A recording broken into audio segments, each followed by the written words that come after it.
Kmart's profits crash. Let's have a look. Hello everyone, florian.heise here, and welcome to another episode of HeiseSays.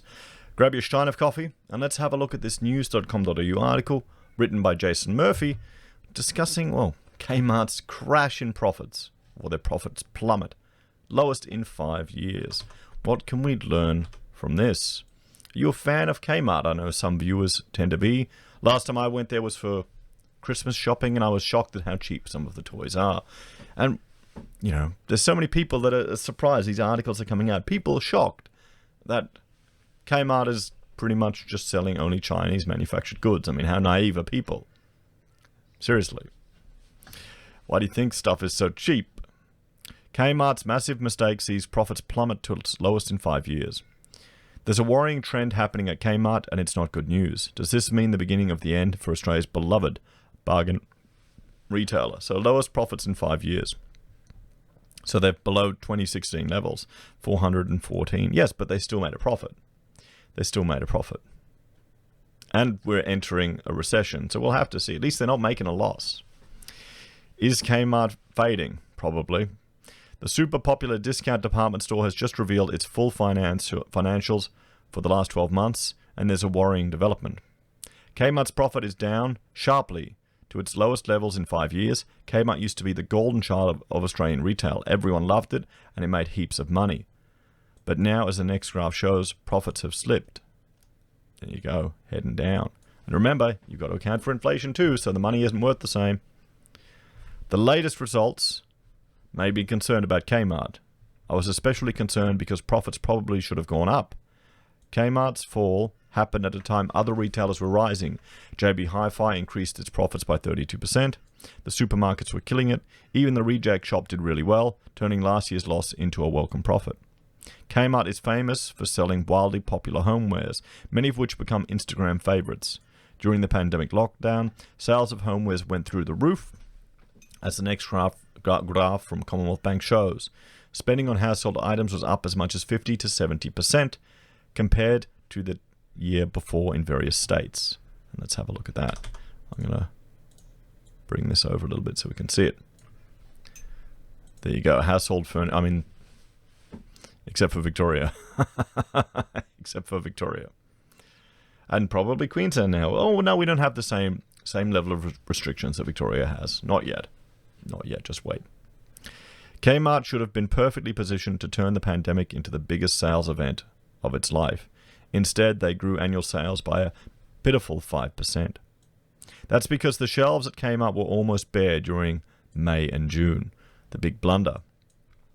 On Thursday, when they revealed their financial results, Kmart's boss explained he had made a terrible blunder. Instead of stocking up for the pandemic, Kmart chose to delay orders from its suppliers. Really? With many retailers around the world suffering excess inventory, Kmart adjusted demand forecast down in anticipation of similar outcomes. In New Zealand, this proved to be accurate, said Kmart boss Ian Bailey. However, in Australia, it was a big whoopsie. By June, when people were shopping like their lives depended on it, Kmart looked like a hurricane had gone through. That cost Kmart a lot of sales it could have won. May was extraordinary. They shopped with a vengeance in that period, and they cleared out our shelves, he admitted. The problem of having too much stock for retailers is, if they don't sell them, they need to put things on sale to get rid of them. Not only do they make less money on those items, but the clearance racks drag down the vibe of the whole store. Too much inventory is a difficult problem for us to manage, and it lasts for a long time, he explained. But the other side matters too. If people find everything is sold out, they get frustrated.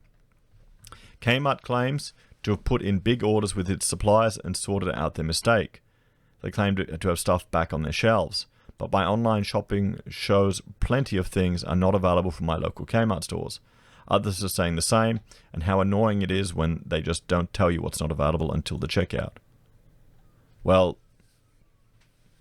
I guess I'm probably the wrong demo. Why would you online shop at Kmart? Why wouldn't you online shop at Amazon or somewhere else that can send it to you?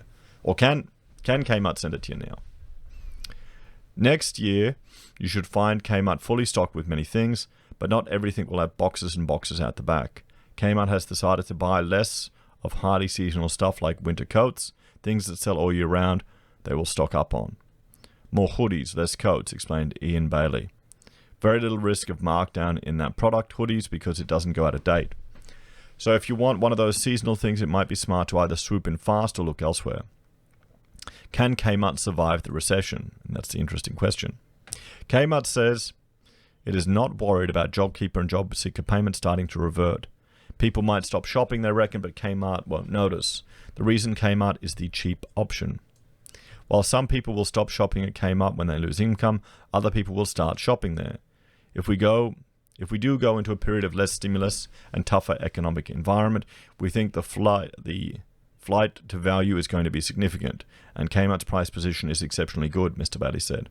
Flight to value refers to people fleeing away from more expensive retailers and coming to value, i.e. cheap retailers like Kmart.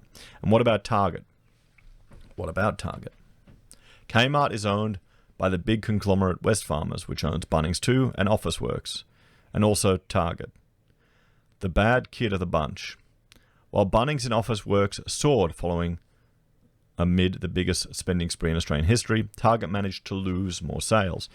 Sales shrank by 0.8% last year. The company also wrote down the value of Target by a lazy $525 million. So $500 million, everyone. $500 million. The plan for Wesfarmers is to try to make Target smaller. They're turning Targets into Kmarts when the landlords allow it. They've agreed to change 24 of them. That number is going to continue to rise, the company said. There will be a lot more Kmarts in the world in a few years, which will be good news for Kmart fans, so long as they remember to stock their shelves. Well, there you go, everyone. An interesting take on this. And we can see here household furnishing and equipment. I mean, it's up from January. It's climbed up. Look at that plunge. What's going to happen if we have some more hits? Will there be another springboard? It's 50 to 70% increase in people buying homewares. And I can see why Officeworks has gone up as well. People are rushing out to set up their home offices to buy stuff. And I love Officeworks. It's one of my favorite shops. Not that I go out there and buy much anymore. What do you all think, everyone? Do you think there's a future for Kmart? Do you think they will take a hit in the next recession? Let me know your thoughts and opinions in the comments below. Please like, share, and subscribe to the channel. If you're a fan and want to support the content I create here, there are a few ways you can. You can join the channel on YouTube or Patreon. You can support us using our affiliate links at Amazon, eBay, Independent Reserve, or Kucoin. You can buy a merch from HeiseSays, use Gold Pass from the Perth Mint, or support us via PayPal. Take care, everyone. Have a great day, and I will see you all in the next episode.